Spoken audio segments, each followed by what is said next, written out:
Okay, hey folks, it's Brian. Finally back with an RQG recap, scenario evaluation, blah blah blah. Me talking. Okay. First things first. I made it a camera stand, so that changes the camera view for my grid, which made it larger.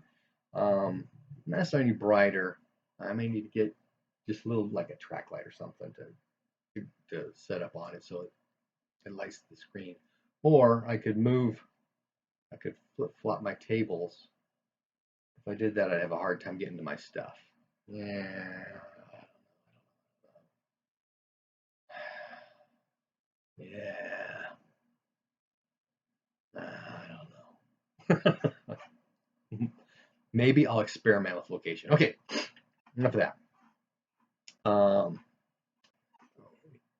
Turn on my desk lamp. There we go. Is that a little better? You can see my eyes now. Sorry for the squeaky chair, although nobody's complained yet. One of my players mentioned it to me. But anyway, okay. Game last night. A couple of guys had some stuff going on, so we ended up starting later than we had planned. I had a new headset and mic that I've been experimenting with using my laptop camera, just recording myself, right? And it was really loud and a lot of pop, that kind of thing. So I went online. You do, right? Homemade. Made this for myself. And for recording my camera, works great. Very happy.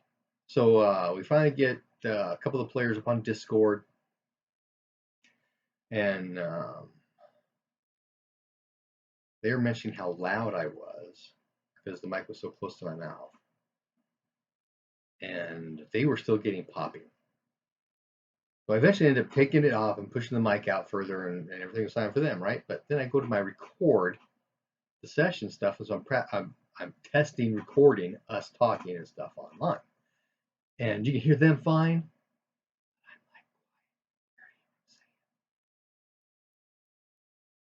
So I went through a half dozen different iterations of trying to adjust my mic or adjust the settings, and both in Discord and in Debut. That's the video capture I use, which I did not have a problem with a whole headset for, so I don't know what's going on with that. I don't know. So we had no tech issues, and later on, we had more tech issues. As one of my players, a new antivirus, was having some kind of conflict with the Discord server or something anyway, and he would just freeze up or drop off completely. So we ended up after, I guess it was the first time during the game, they just switched to his laptop. Other things we do. Such a decadent society. So again, we did a little bit of talk about White Wall, some of the stuff they learned there. We kind of went over the whole thing. There's some questions on where's the amulet now, and of course nobody knows. The amulet, where were they doing the worship service in the mountains for the amulet? Where did that occur? That wasn't really listed either. It was probably Windwalk Mountain. That's a Orlantha air type holy spot. Yeah. We talked about a little bit about the Tori and the Wasp Riders, but that was all probably talked before the game actually started. Now that I think about it, but there was a lot of discussion of Glorantha, Dragon Pass, Kaithla, Hendriki Land, the Hortling areas, whatever we call this place that we are currently in. I also read, as I was prepping up, I read through some stuff talking about White Wall and its environs after the fall of White Wall. And the place is kind of in chaos.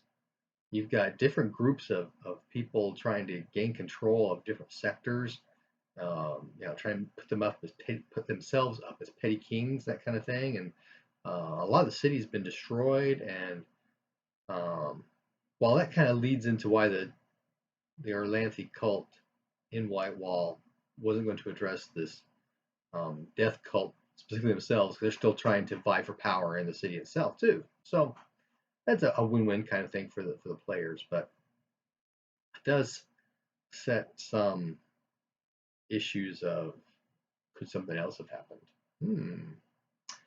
Okay, so anyway, I try to roll random encounters, especially for traveling beforehand, so that that's all taken care of. And they ran into they ran into a lunar patrol. Now, the random encounter truck I use is from Sarkar Kingdom of Heroes. No, the Sarkar Companion. It's from the Sarkar Companion, and so this is during the occupation. And so I was kind of graphing out on a piece of paper if these are the different lunar type encounters, and these are the Sartar encounters, right? Do they pair up? No, they don't. They do both have patrols. One has a warband that has a regiment, and then there's lunar officials, and I don't think the Starlight hunters, something like that. So I'm trying to figure out. Okay, the situation essentially flip flopped, right? So the percent chance to run into a lunar patrol should be the percent chance to run into a Sartar patrol now, and vice versa. But I didn't think about this after a roll, so I didn't worry about it. We still went with the lunar patrol. So we got a cavalry patrol. I use a lot of random numbers. I got a spreadsheet. In fact, I'm going to talk about this some more later. But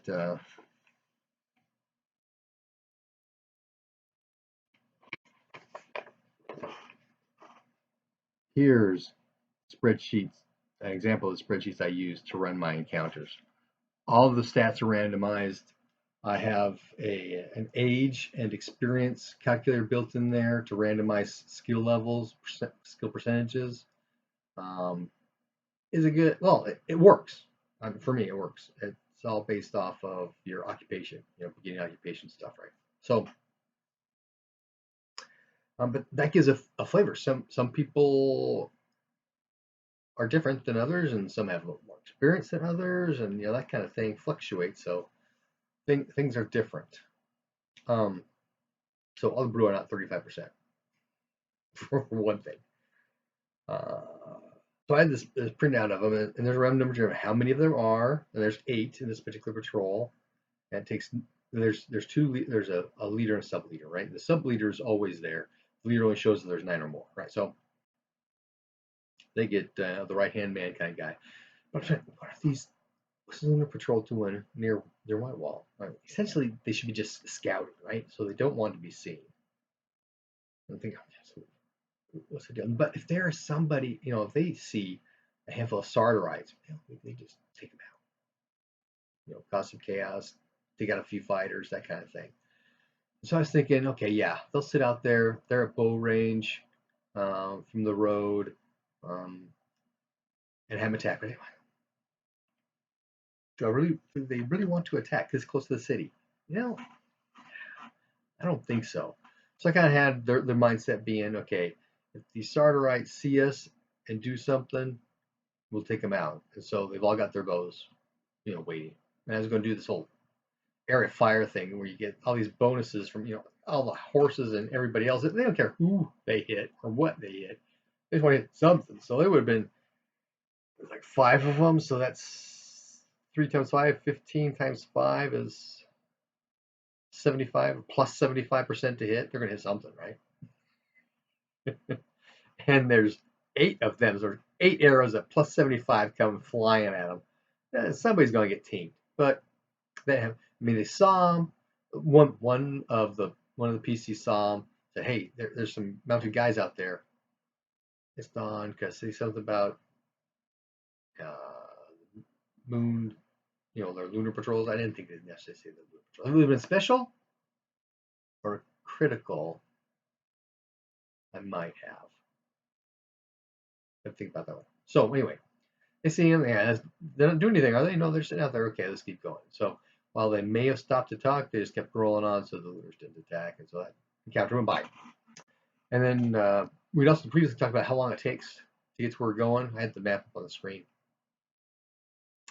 And my calculations, horses on a royal road for a while, and then trader path for a while, and then cross country. That took them pretty much all day, but they would get to where they need to go. The supposed death temple. we also started talking about some time issues here because we're talking about the Orlantha patrol that went out to decimate the Death Temple or Death cultists. It was like 500 years ago. Oh, yes, interesting things. Okay, I also have a subplot that's running throughout my entire campaign here. And a piece of this plot is a tower in the foothills of Hag the Nag Mountain. So they get close to there and they're actually getting into Trollwoods at this point, um, have them scan roll. Somebody made their roll, so they can see there's some kind of structure. You know, it's obvious, not part of the mountains, and it's in the foothills. You know, I kind of guess about 5 miles away. I took some time to actually look at the map and discuss that, but 5 is easy. Lars was only spotted, and he's got Farsi, so he throws up his Farsi up to 4, so that's 1/16 of 5 miles, you know, thousands of feet. So he can see something. In fact, he can see some creatures flying around the top. Actually, two creatures flying around the top, fairly large. That ties in with this underlying secondary theme that I have going on. They did not encounter any of that at the troll raid, but they did during the baboon hunt. At one point, I'm thinking, is that where we should be going? No, it's along the route. It could be, but they're following a deer path right now at this point. When they got to the woods, the edge of the woods, they, a couple of search rolls or survival or something, and they found this deer path. So they're following this deer path because the deer path's going, into the woods, the direction they need to go, right? It actually has a couple of fords, crosses one of the rivers, and after they cross the river, they start running to, well, the deer path is now an open area, and every once in a while you actually see a cobblestone road actually come up out of the grass and stuff. So at times you can see it, and at times you can't. At times you can see it, and at times you can't. This going along. Obviously, the animals are using this up and down. So they follow it and eventually come to a series of buildings, right? The first one they come to, it's stonework and it's 10 feet tall. Um, and they actually yeah, you can climb up. Somebody boost somebody up and get on top of it easy. So a couple of them get up on top, and there's a bunch of rubble. In fact, there's even some smaller trees, smaller trees, right? That have been growing up through the rock, and so their roots have splintered stuff out, and things are falling apart, and that kind of thing. So there's a couple of trees up on top, lots of rubble, but there's a stairwell to the northwest of this block, and they're on the east side. That goes down, stairwell going down. So they figure this is probably where it was. And from here they can see a couple other stone structure kind of things out there. Some discussion. Okay, we need to move the horses someplace safe. That kind of thing. It is dark now, so maybe we should wait till morning to go inside. So they gather the animals. They travel around them. Get kind of particular on them on directions and who and that kind of stuff because there is a 5-foot hole out here, but obviously it's heavy forest, lots of grass and bushes and stuff. You're not just going to see it. I should probably get a bonus, but 3 of them spotted it, so it wasn't an issue. So they came south around. There's just 5-foot hole. It's not stoned like a well, but it's not a crevice like a natural occurrence, right? It is round. Somebody dug this. So they're asking, is there sit around there? Like, is it a chimney? Could it be an air hole for an underground temple kind of thing? That kind of stuff. The kind of side is probably an air hole, and I think that might be what it is too. It doesn't say in the module that I stole this or borrowed this scenario piece from. So they go around the hole, and there's a tree growing up right alongside the stone platform. As we start calling it the platform. So they decide, okay, we'll make our little camp right here underneath this tree. I make a small fire because it is fall, so it'll get cool. And they set up watches, 2-hour watches. Glorantha is not Earth, so it's a 12-hour day, 12-hour night, 12-hour day, 12-hour night. somewhere something I read about talking about having days longer in the summer and shorter in the winter, like the cosmic sphere, whatever it's called. It was like tipping maybe, and so Yelm's travel would be more one direction or more the other. If that makes any sense? Going like this instead of like this. I'll think on that one. But anyway, so 12-hour day, 12-hour night, right? Random encounters at different spots during the day, right? So I roll a random encounter, and sure enough, there is. Some brews show up that night. Um, I was actually rolling every watch, going, "Oh, I should do that." So I just took the first watch, and that's when the encounter happened. And it's brew for one of my random encounter charts for this scenario. And there's 4 of them, 2 of which have chaotic features, one of which is stench so bad that if you miss your con times 5 save, you go unconscious. And the other one has 12-point skin. Oh man. So I just kind of ran the turn where they're coming down. And the guard Subutai didn't make his listen roll. The brew, make their rolls, so they know there's somebody doing something down. It's got a little fire, so they can probably see that, right? So 1 jumps down on the south side and 3 jump down on the north. And when that happens, Subutai, the brew came up, and the guy with the stench obviously gave Subutai notice. His cat freaks out, and Subutai makes his save, so he knows something is going on. So he gets up, he starts to wake up people. That's when the brew dropped down. From the south through the north. And so he's able to wake up 2 of the party members during the round of the brew dropping down, right? So next round we go strike ranks. Same as the 10 kind of thing. Well, the brew just moving forward, and they can't move close enough and still attack, so they're just moving in. The brew to the south, once he dropped down, the other cat, woke up. So the 2 cats go to attack him.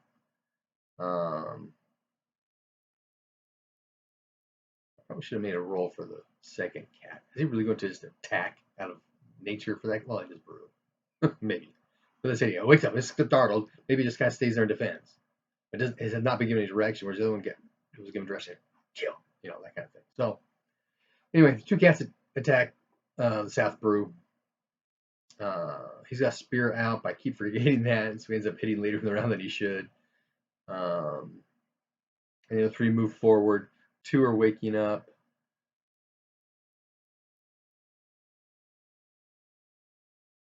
So no attacks this round. The other 2, from I should have made 1 more round. The other 2, this one's getting long. Sorry, guys. The other 2, I have wake up that round. So the next round they can get up. I should have waited 1 more round. So actually, combat would wake them up. But see how that be. So the Subutai is an archer, so he's engaged in melee combat. So he can't really do anything. So he's got to change weapons. Lars is just getting up. He's getting his weapons out, and the cats are attacking. Nothing much really happens. I think the cats may be getting some. The cats are making successful attacks. They get 3 attacks around. So that's 6 attacks against this guy, right? So somebody's going to hit. They're doing such piddly damage that even normally they wouldn't necessarily get through the armor. They're wearing Kerbal on their arms and legs and have ringmail body armor, right?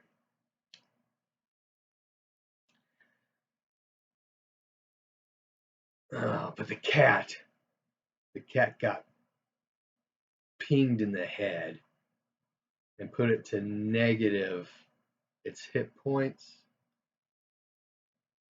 Double its hit points, or 1 more. I think it was like 1 more than double. I had 4 hit points and went to -5, right? So it's down. It's going into shock. It's bleeding out.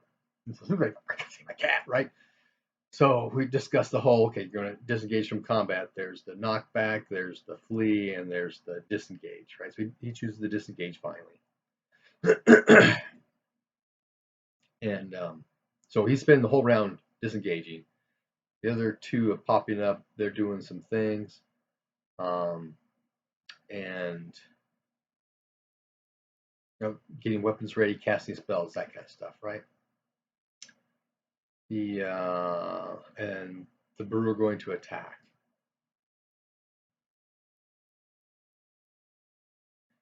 Now we go round by round, but I had forgotten about the priestess's cult spirit. And so it's going to have spirit magic and possibly even rune magic. So I went ahead and gave it spirit magic and 3 points of rune magic. And so its first thing is to defend her. So it casts, it casts summon elemental. It summoned a medium one. She casts spirit. She casts shimmer on herself because she didn't have any armor. Well, not have any armor, but for her defense, and she gets up. And then the cult spirit or the ally spirit starts casting, demoralize and that kind of thing at these guys as the combat goes on. It's moving the earth elemental around. It's got a 19 strength. It does, just a d6 damage. You guys are wearing 3-point armor on their legs, and I'm just rolling poor armor. Now, the new bestiary talks about earth elementals a little different than what I had previously read and what I had. For me, a small was your legs, a medium was to the chest, and then a large would swallow you whole. Well, here they're saying a medium will swallow you whole, and a large can swallow a beast plus a man. And part of my thing is that elementals are not just tall or deep. So if you're talking about air elemental, 3 cubic meters kind of thing. And I'm trying to rationalize for myself, how big is 3 cubic meters? And so I have, for my earth elementals, because I did this early on, a small earth elemental is 1 hex big, a medium is 3 hexes big, and then a large is 7 hexes big, a mega hex, right? But then they have depth as well. So the small's, the legs, and the medium's the chest, and the large is, for the head. So I'm gonna have to take a look at these numbers and distances and things and see if I can't figure that out, because it almost sounds like it does. It sounds like from the bestiary, like for the air elemental, the first one is 3 meters, and then 9 meters, and 27 meters. It's all just 1 hex big. Elementals aren't spaghetti, they get bigger, not just taller. So I'll have to mess with that. So anyway, 2 go down. No damage, no damage, no damage, no damage. And the next round, strength versus strength, they're actually able to get out. But it moves to the third one. Third one goes down. It does some damage to that one, and it's down. It's getting hit at by both the priestess and Lars, so they chop that up in like a melee round or 2. And then they switch focus to the other 2. Subutai goes. He heals his cat. Hearth moves up to engage, and the priest moves up to engage, and they make light duty of the other brew. However, Ferran, who was woken up when, it was Ferran. It was Ferran that, it wasn't. Oh, it was Lars. Lars and Ferran that were woken up. They're engaging. There's the stink brew, and he misses his contact spy, so he collapses unconscious. And at that point, I was going, oh. I know the 12-point skin brew is going to be hard, and they just lost one of their party members. This may go badly. Although they do have the priestess with her allied spirit, which I forgot about. So anyway, and they quickly dispatch. Oh, the spirit's casting demoralize. So he casts demoralize on the stink brew, but at that point they'd taken 1 leg out, so he's down. But it went negative of his leg hit points, and so he's actually incapacitated. So we're talking about him crawling away, in which case they get free attacks on him. But and he's incapacitated, he's not crawling, but they can still get free attacks on him. So they attack and they kill him. They make quick work of those 2. The other one, think it was the priestess got like a special with her broadsword or something. Just oh, and if you want to see the live play, it is in the description. I'm not sure about how well the hearing is from my voice. I haven't listened to it yet. Holy cow, 25 minutes. Sorry, guys. So they make quick work of those guys. But that other brew out there, cat scratching even with a special a couple times. Can't get through to do any damage to this guy. What's going on? So everybody moves to the brew, and the spirit cast demoralize on him. Missed his power roll, so he's demoralized. He's all alone. He's going to run. So he takes off. We pull up the chase rules. And I need to make some kind of a matrix for this chase roll so I keep the distances and the people going. We tried using the strike rank counter, and the idea is good there. I like the idea. I just need to figure out mechanically how I need to run it to the point where when he gets, well, I consider him at 2 lengths because he took off and now they're chasing him. So he needs to get 1, 2, 3 more lengths away, and he's gone. And he made a special on his first one, so he's 2. He's now at insight. He's still in sight, but then the cats get bonuses. The cats set too quickly, and one of the players makes a crit once, but another one keeps missing. So one of them, it gets way behind it, and doesn't know where anybody is. So he's going to wander back to camp. But with those 2 cats, they're staying on him, and then there's this. If you're side by side, you can make melee attacks. And I'm thinking in my head because I'm a simulationist. You're running around, you're going to strike. Kind of makes sense you can be able to hit, but mechanically, your strike rank is 5. Subtract it from if you're moving at 8. 8 and 5 is 13. You can't attack in the strike rank. So you have to go 7. And if you're going 7, you're actually going slower than the 8 that the other guy's going at. But you've already rolled for your chase. So we're figuring any of the modifiers that we occur would then occur for the next round. So we'd be -5 for his chase the next round. And it's kind of wobbly, but it's mechanics, right? So it also talks about on side by side, if you're in boats, you can jump to get to the other one, that kind of thing. So it makes sense to me that if you're chasing after somebody, you could jump to do a grapple, or you could jump to do an attack. So the cats, I have them make a jump roll. If they're successful with the jump roll, okay, make your attacks. But eventually Lars catches up because this brew starts missing his rolls, and so they catch up with him. And Lars goes for a grapple, takes his arm, and immobilizes his arm, so he's kind of holding him in place. Cats attack. One of them gets both claws. The second round he's to rake, and that's 3d6, and that gets through his arm. That's on his leg. Actually puts his leg down, so now he's down. Lars gets up. The other cat jumps on him and does a rake. Now, I had him roll locations for each rake, although it seems to me that once you rake, you're going to rake that location the next time unless you change positions by making a new attack. I think I may put that roll into place. I have been using the Runequest 2 rule about a limb can only take twice as hit points and damage. After that's just excess sluff. But somebody's telling me that those excess points still come off your total hit points, which kind of makes some sense. I'll have to look into that. But eventually, from the raking, they take it down. It's out. It's dead. -5 hit points. It's got healing rate of 3. So 3 rounds it'll bleed out, or I could just take that -5 and apply it to the 3. Now that's kind of severe. I'll still give it 3 rounds to bleed out. So it's dead. And Lars was using his Hate Chaos rune to augment his attacks. So he is hacking on that head to decapitate it. At this point, we're pushing past 2 o'clock in the morning, and somebody's got to go drive to South Carolina today. So he's going to be hurt. I actually wasn't doing too bad. I was a little tired, but I wasn't, getting foggy in the head or anything yet. So we kind of, okay, that's the end of combat. So I go back looking at my brew and I start rolling, okay, who's got disease? And how close were you with this one? It's going to be interesting to start the next game. Plus, they burned a bunch of rune points already, and they just got here. It's going to be rough.